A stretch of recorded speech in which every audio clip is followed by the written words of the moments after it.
be here at Lieutenant Carl Peterson's retirement ceremony. We are grateful for all those who have joined us today. We are grateful for the opening of this facility and for the hospitality which has been presented to Colonel Peterson and his family. We are grateful that the United States Air Force has seen fit to extend to him this final tour here in Maryland, that we may all get to know him and his family, and that they can be in a place from which to retire among their friends. We are grateful that their family has been able to join us from all across America. We are grateful for their presence here. We are grateful for thy Spirit with us here today, and we ask that thou would bless us with joy as we participate in these ceremonies. And we ask a special blessing upon Colonel Peterson and his family as they continue into retirement and to begin to write the next chapter in their lives, post-Air Force, post-military, and continue in service to thee. And we pray for these things in the name of Jesus Christ. Amen. Amen.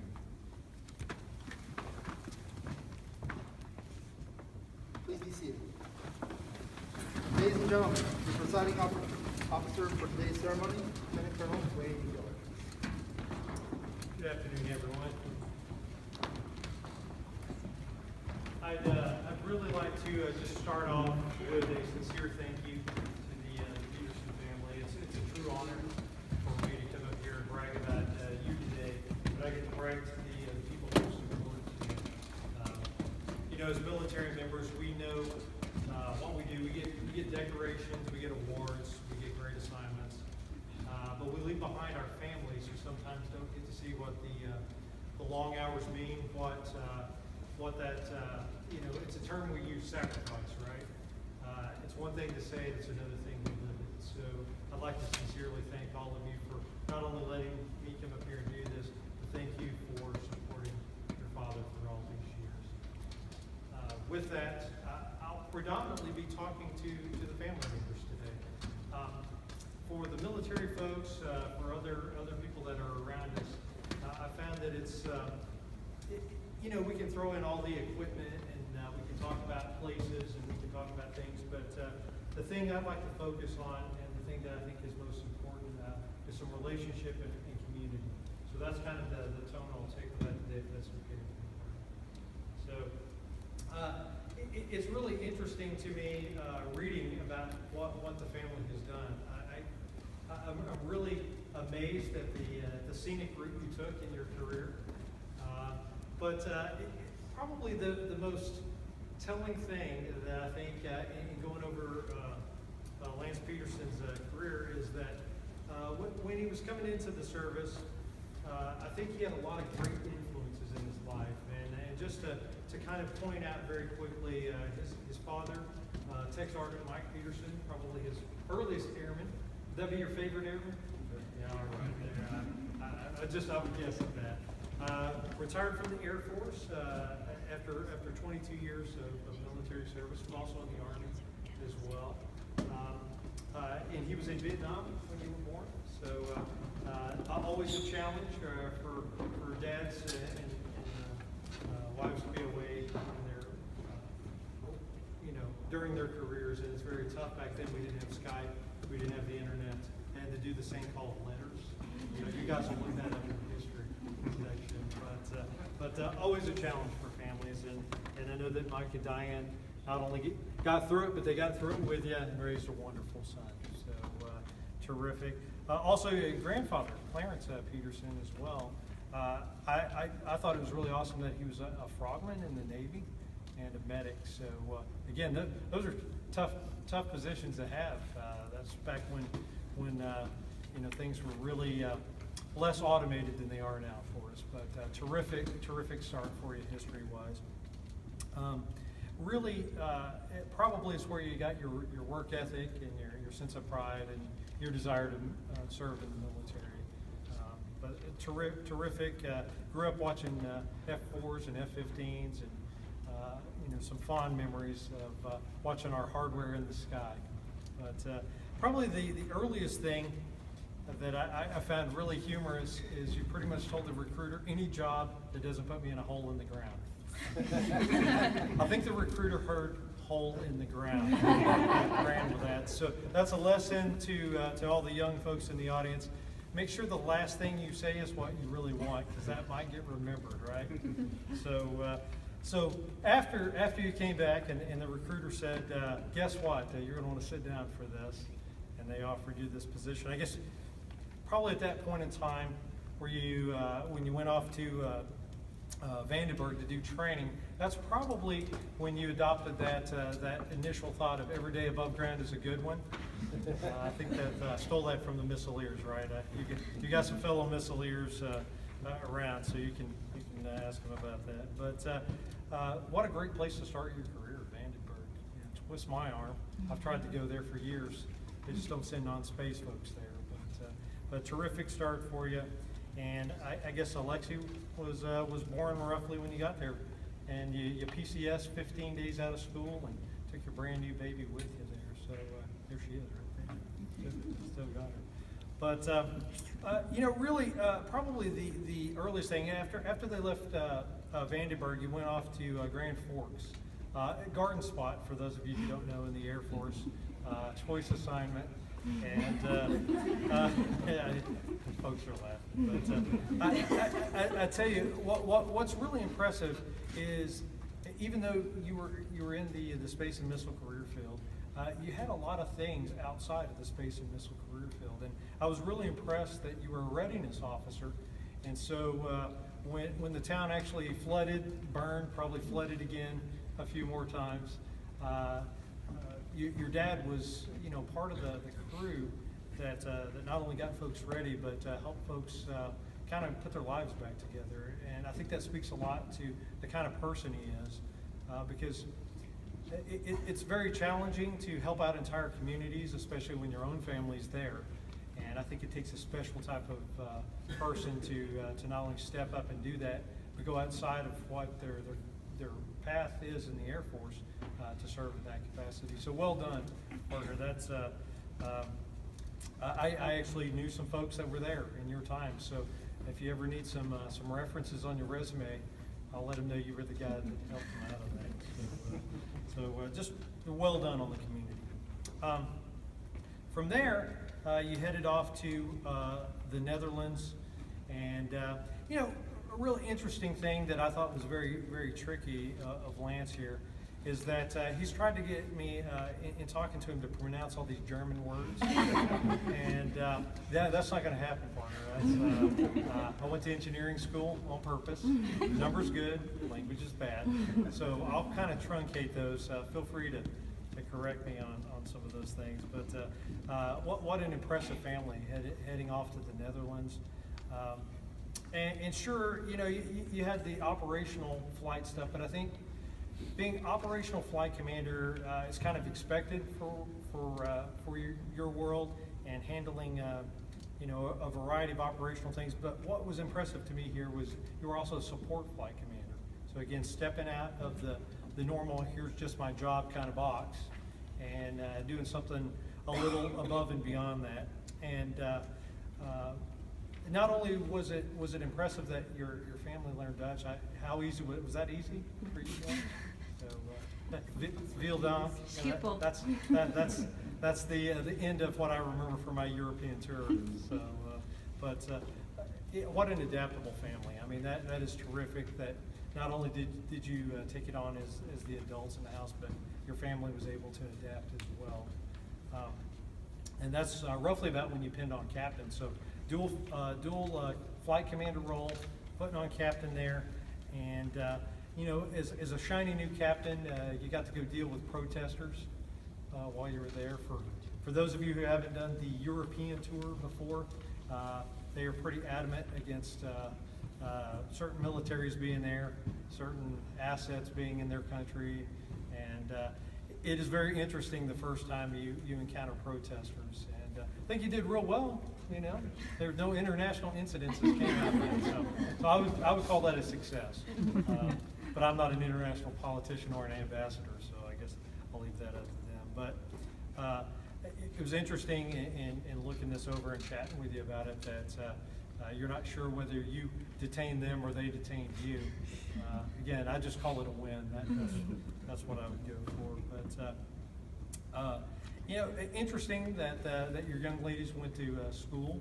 What a terrific experience, probably for you guys. And yeah, would you want to go back? Yeah.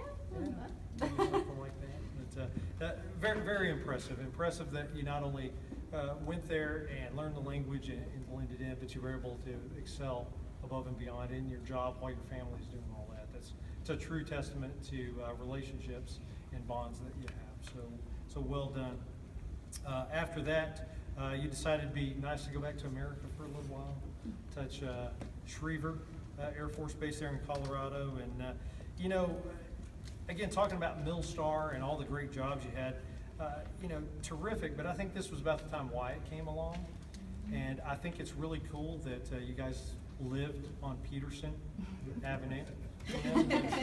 You know, and to have a street named after you, Wyatt, that's pretty cool, you know, to start off. I've never lived on Dillard Street. I don't think we're that famous, but yeah, very, very interesting. And of course, this is roughly about the time 9/11 happens. Kind of changes the real character and the fun of America.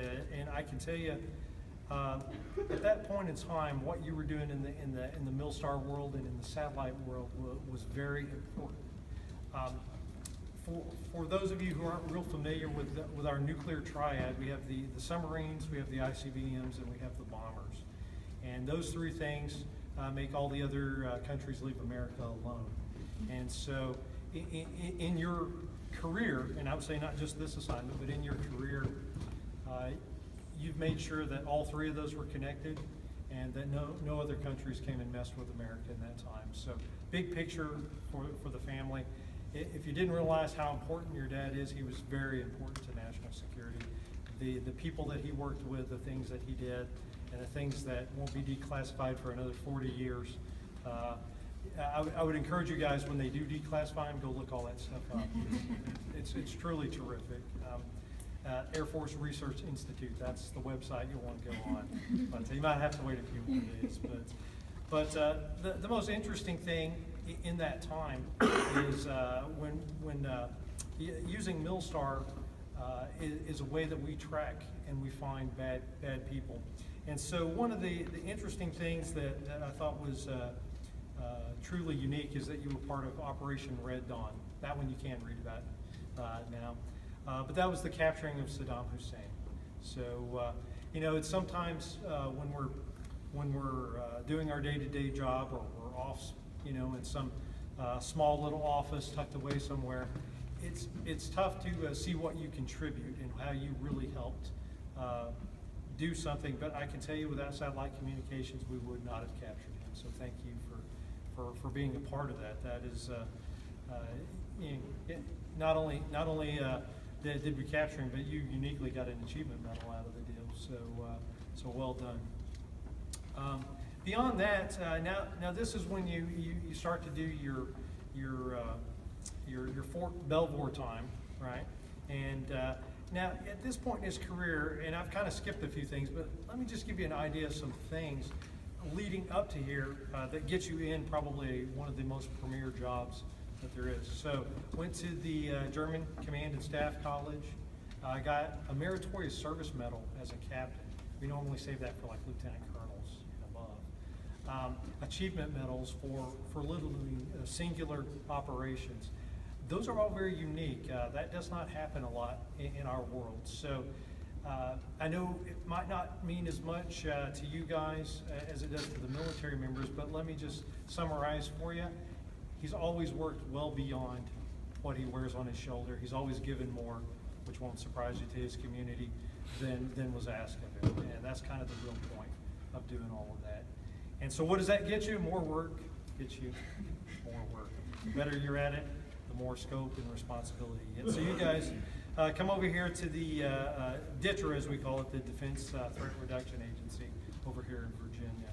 And to be invited there as a major, again, we kind of usually save those roles for a bit more senior folks, but when you go above and beyond, you get to come here and do that. So this is I believe where Tessa comes along, right about 2006 time frame. So it's good that you brought all your souvenirs from the different assignments with you.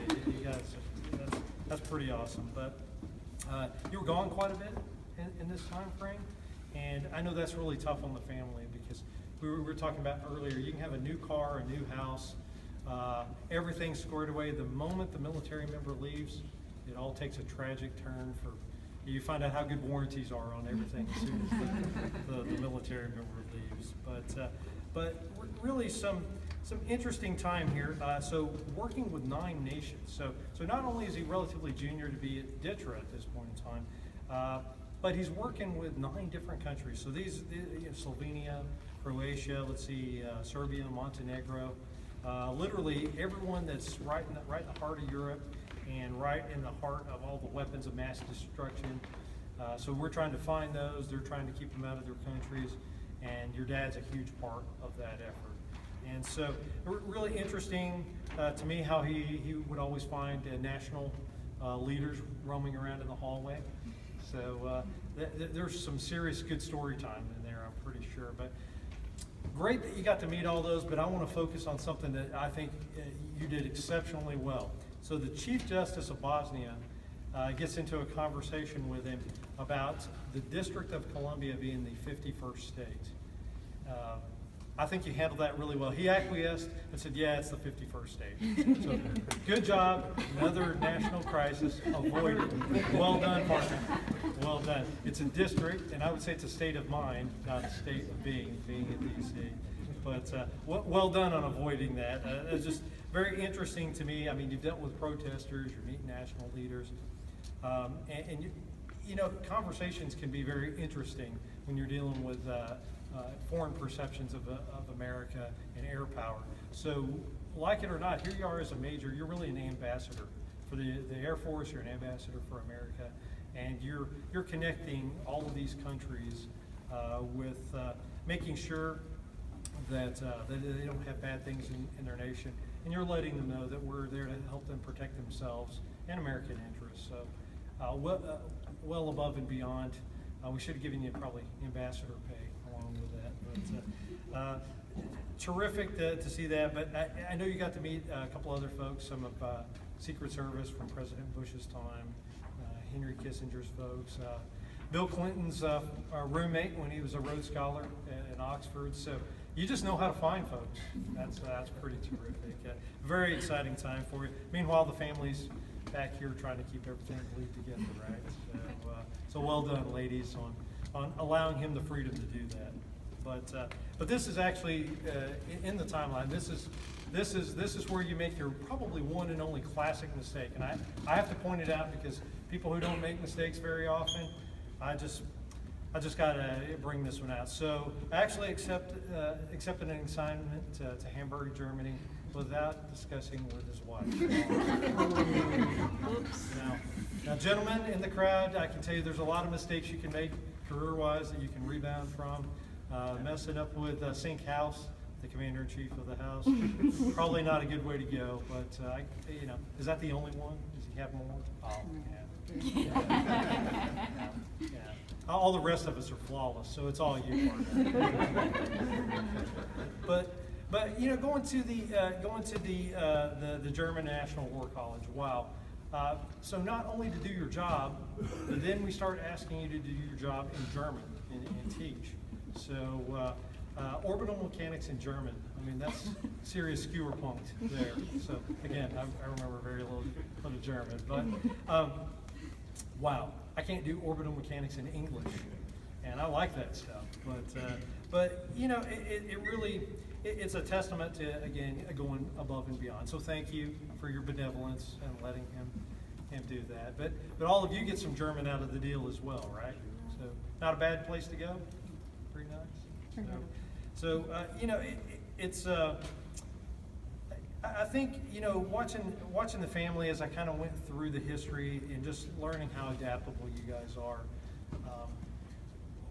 There's nothing, the world probably seems like a very small little playground to you at some point in time because you've been so many places.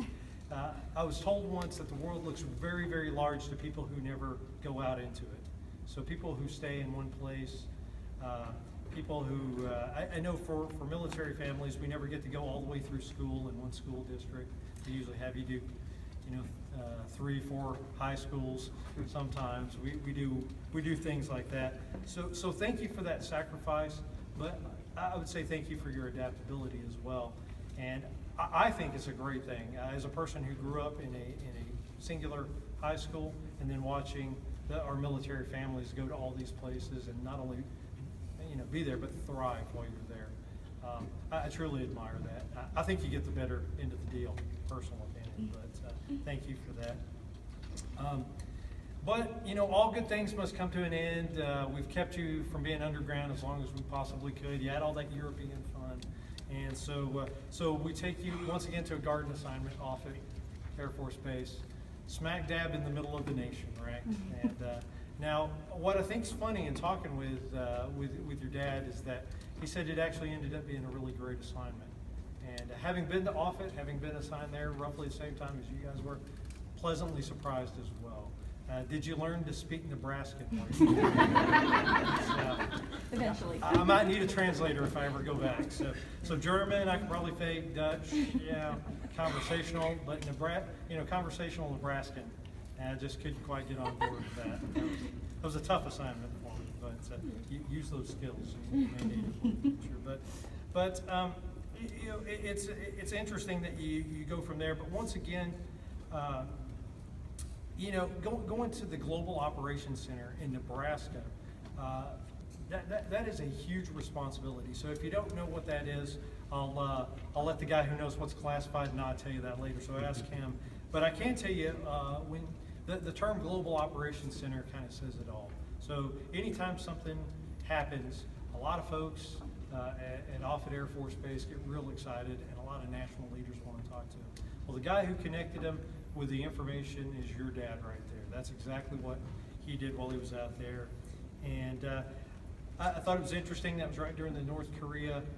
Occasionally they like to stir stuff up. And so you got to meet a lot of important military folks when they did that. And this is roughly the 2012 through 14 time frame. But again, above and beyond your pay grade, as they say, but making things happen. And I don't know, was it kind of like Dr. Strangelove with all of them around the big table? So anytime you want to ingratiate yourself to space and missile folks, let them know that you've seen Failsafe and Dr. Strangelove, and I think they buy you drinks the rest of the afternoon. I'm pretty sure that's how that works, but I'll take mine on the ledge, please. What a terrific opportunity. And then we do the weirdest thing probably in your whole career. Assign you to a communications squadron. That is probably the weirdest thing. And I mean, you've had a lot of cool, places that you've been and done things. And you probably, when you got the assignment, were very confused. Probably started off with something like, "What did I do to you guys?" And but it's a very interesting communication squadron. So to really just say thank you would be an understatement. So here, working the mission that we work here, again, is kind of an extension of that Offutt mission. And really, when you get into nuclear command and control, that's a nice big word, right? But long story short, the folks who make sure all the national leaders are glued to all of the important things in the United States military that make sure bad guys do not want to come and mess with America. You led the team in doing that, and it's truly been an honor and a privilege to serve with you here in your short time. I'm glad that Alexi got to come back off of her mission to be here for you. I think you just got back in May, roughly, somewhere around there. So what an honor to finish the official time with you. What an honor for you to serve with the Comm Squadron as really kind of a number 2 type figure, the only other lieutenant colonel now in the squadron. So it gets lonely at the top. I guess I'll just be alone now. Thank you. All about me, right? But no, very, very proud of you. Thank you for over 20 years of service in the United States Air Force. Thank you for a wonderful family. Thank you for your support and sacrifice as well. And be very proud of your dad. I do hope he gets to sit down with you sometime and go through some pointed history of what he did when he wasn't around. But thank you all very much, and congratulations, partner.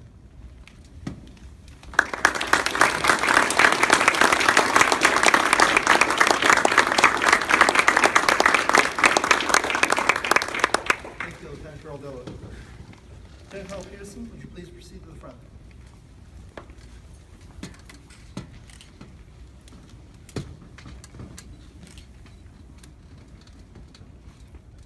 Ladies and gentlemen, please stand.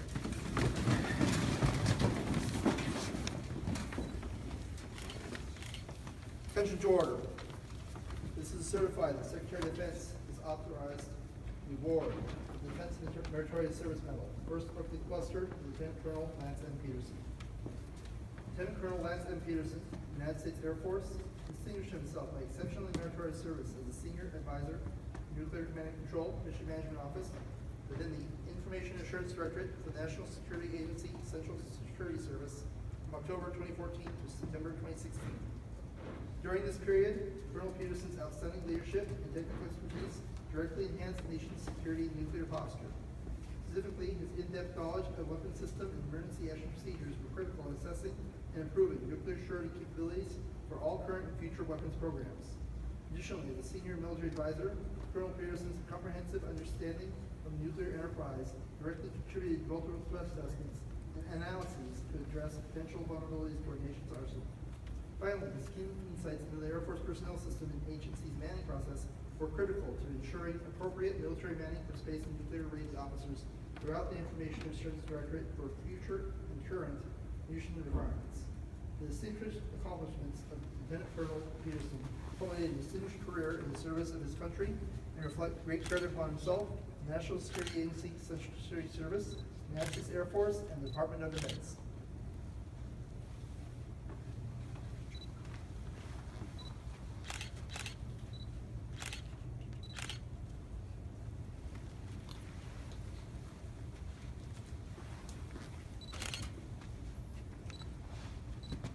Lieutenant Colonel Dillard will now retire. Lieutenant Colonel Peterson. Publicity order. Attention to order. To all who see these presents, greetings. This is certified that Lieutenant Colonel Lance M. Peterson, having served faithfully and honorably, is retired from the United States Air Force, effective on the first day of October, 2016.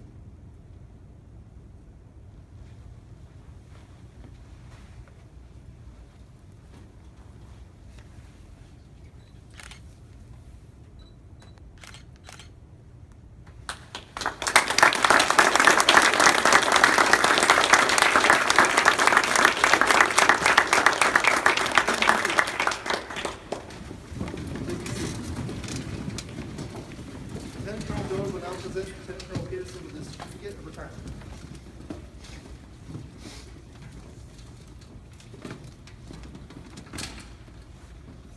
So this one makes it official. It's got the president's signature on it. So.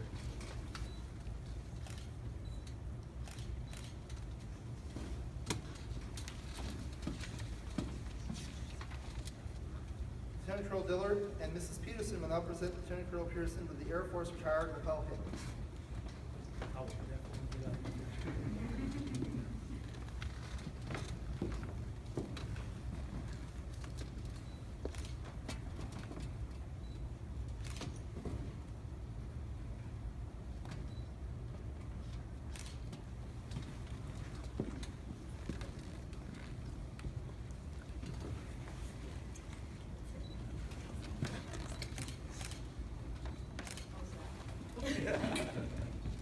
Be sure to put it. Mrs. Peterson, if you'll stay and join Lieutenant Colonel Dillard and your husband at the front, please. Lieutenant Colonel Dillard will now present Mrs. Peterson with the spouse certificate of appreciation. So definitely an opportunity to thank you again for that sacrifice, and I want to make sure that folks here understand that it is far more than just words, but on behalf of the Air Force, on behalf of the nation, thank you for supporting us, because frankly, you and the families are why we do what we do. So thank you. grateful appreciation, the United States Air Force.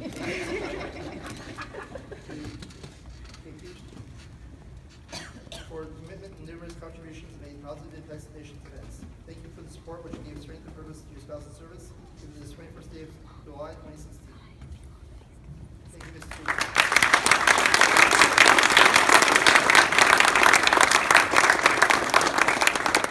Carly Alexi Wyatt Tessa, please join your father in front, please.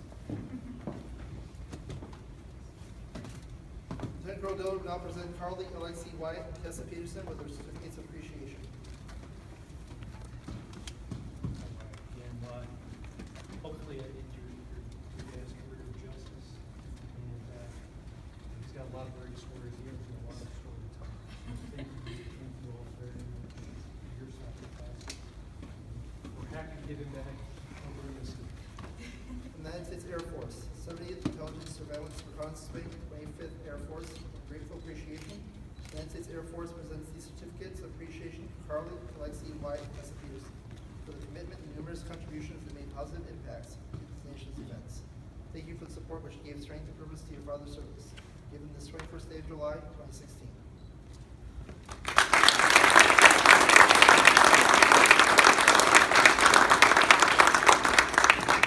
Mr. Kurt Unger, please come forward and present Colonel Pearson with his surroundings.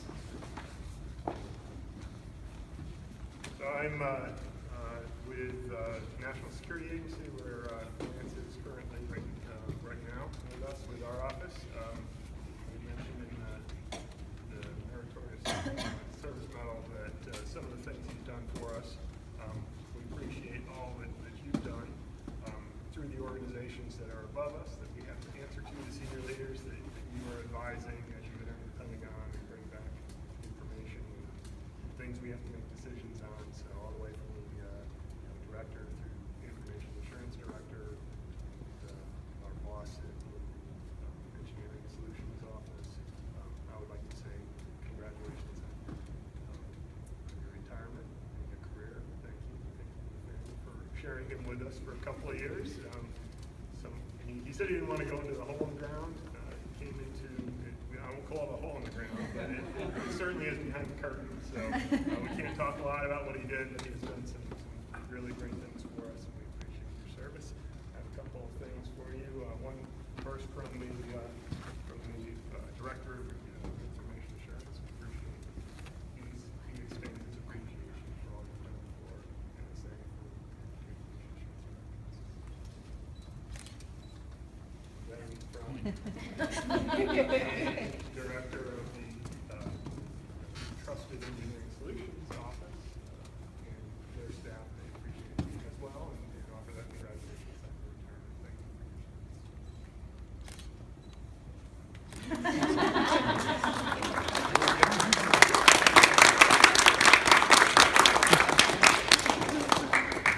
And then from the office that you are currently in, we have a picture, a painting of the main building area, a coin from our office, as well as a plaque, and a little bit of material which I'll let you talk about.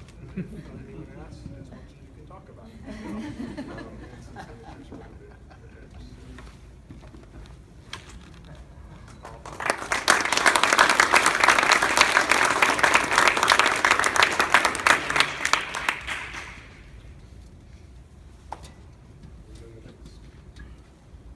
So finally, we had, so one of the things we like to do is write up a letter that, a letter of appreciation for all the things you've done for us. We get into a lot of detail on exactly what you do, and then we have to pass it through the people that look at it, make sure that we don't let it out and stuff we shouldn't. So it came back a little redacted, and apologize, but a letter of appreciation for all you've done for us. Thank you.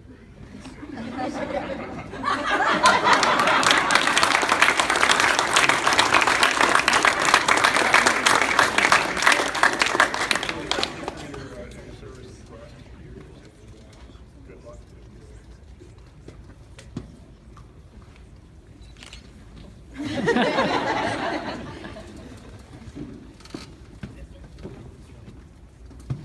Ladies and gentlemen, I am honored to present to you Lieutenant Colonel Lance M. Peterson, U.S. Air Force, retired. I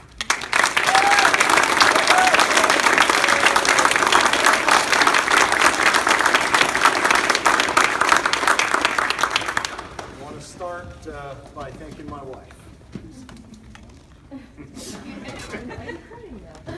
So when me and Diet met, and I started to think this was the girl for me, I remember we were out renting a video. I'll tell you about it later.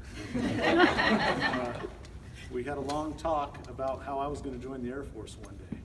She doesn't remember this talk at all.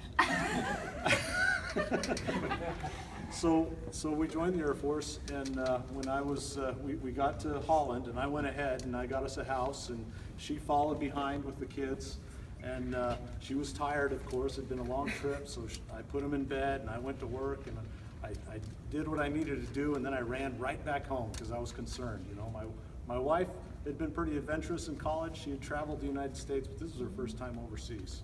And I walk in the door and find out that she had gone around the block, found the school, the Dutch school, enrolled my 2 children, and was already doing great. And I haven't been worried since.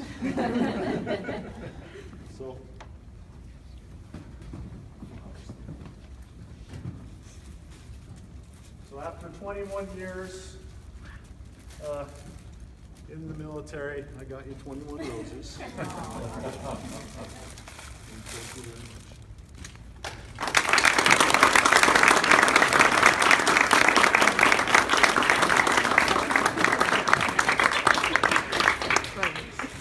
All right, Wyatt, come up here for a minute. Tessa, Lexi, Carly.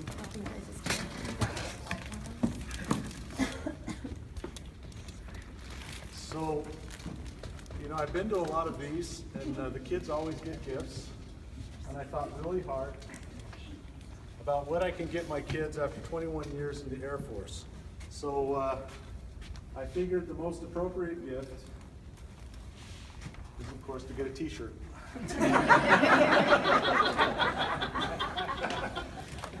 So as Colonel Dillard said, Carly and Alexi started school. Her first school was a Dutch school. Her, I guess, first grade. You started in Dutch school. Was it preschool? Yeah. And so these two, one day I went and picked up my daughter on a bike, and I asked her, well, how was your day? And she just started yelling at me in Dutch. I had no idea what she was saying, but I was so proud. And I had it when we were stationed in Germany. The older 2 went to international school, and you know, that wasn't easy for them. And the 2 younger ones went to a German school. And again, it was tough learning the language. Carly tells us the story about how her first day at school, or her first year at school, all the kids, knowing that she spoke English, would repeat the words that they knew, the few English words. Oh, a Dutch school, yeah. So continuously they'd go, what's your name? What's your name? And she'd go, Carly. Carly! Carly! One day we went and saw the movie, or we went to go see a movie in German, and so I went up to the window to buy the tickets, and at this time I thought I was pretty good with my German. I had been teaching for a while in German, and I flubbed the name. And my son just said, Dad, if you're going to speak German, just let me do it.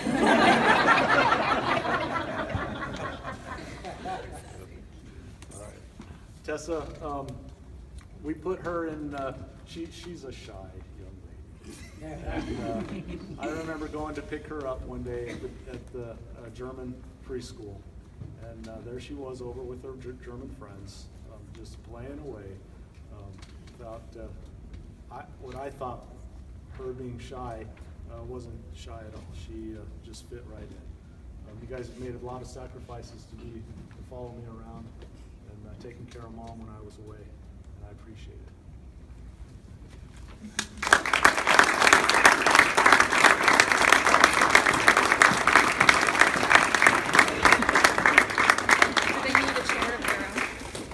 I thank you for coming out. You know, I joined the Air Force because I wanted to do something I could be proud of. I looked up to my dad, my grandfather, and I was excited to join and be a pilot. But it's been a great experience for me. I've enjoyed being in the military. There's a lot of things I'm going to miss about the military. And I appreciate you coming out to celebrate this great time in my life. And that's about all I have to say. Thank you very much.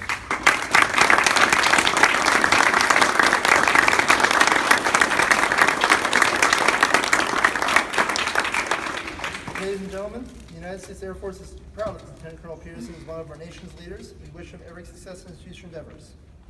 Please stand for the playing and singing of the Air Force song and retrieval of the colors.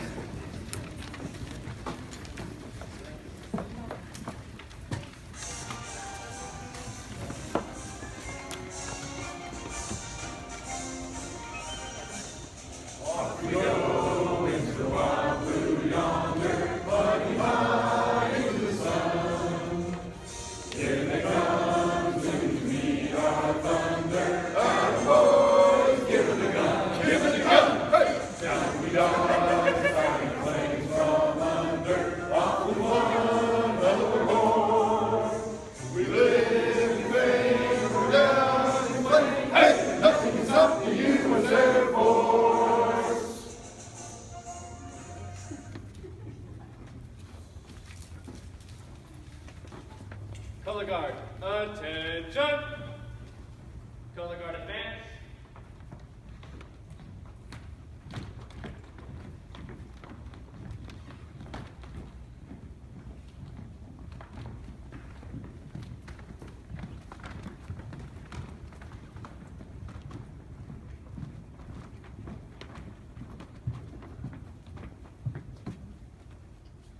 Color guard, salute.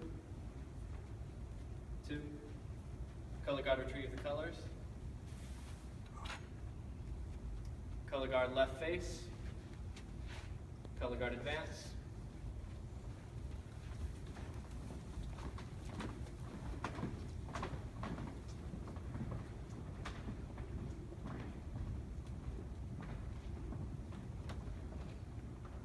This concludes today's ceremony.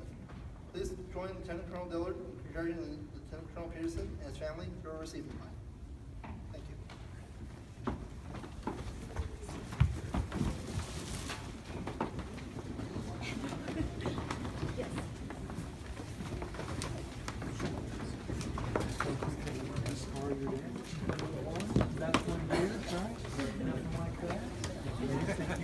Thank you all for your sacrifice. Thank you so very much. I hope I can just avoid that. That's okay.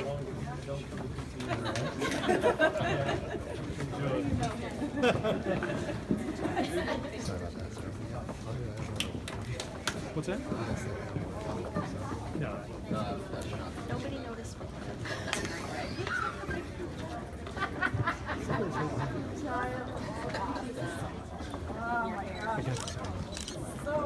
It's exciting.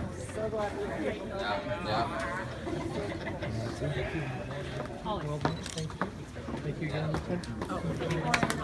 Sneak in behind. I haven't heard this. Get his other brother right here. Ah, there he is.